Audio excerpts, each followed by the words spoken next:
Hello hello sir, నా పెళ్ళ నన్ను కొడుతుంది సార్, జల్ది రండి. కష్టం రా, ఇంకో గంట అవుతుంది.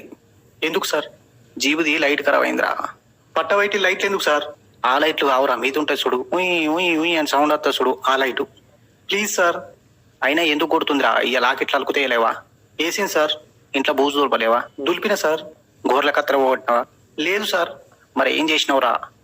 ఇలా మటన్ అండి సార్, ముక్కలు ఉడకలేవు గంతే. బా, 800 రూపాయలు గంగలో పెట్టినవురా, కొట్టుట్లో తప్పే లేదు. ప్లీజ్ అట్లా అనకూరి సార్. ఆ కాదు, మటన్ ఎట్లా ఫెయిర్ చేసినవరా నువ్వు? నూనెలో మటన్ ఎంతసేపు గోలిచ్చి నువ్వు చెప్పరా? నువ్వు చెప్పు నాకు.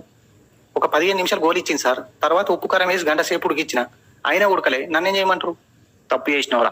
ముక్కలు మెత్తగా అయ్యాక నూనెలో గోలియాలరా. ఆ ఉడికినట్టు అనిపిస్తేనే ఉప్పు కారం వేసి నీళ్ళు పోయాలి. తర్వాత నువ్వు గంట అవసరం లే, ఒక్క 20 నిమిషాల నుంచి నేయాలి, కూర అయిపోతుంది. ఇప్పుడు ఏం చేయాలి సార్? మేము వచ్చాక సద్ద మీద దాక్కో. ఒకవేళ దొరికితే ఈపులు ఎంత గుద్దు కానీ సాతిలో గుద్ద కదా. ఎందుకు సార్?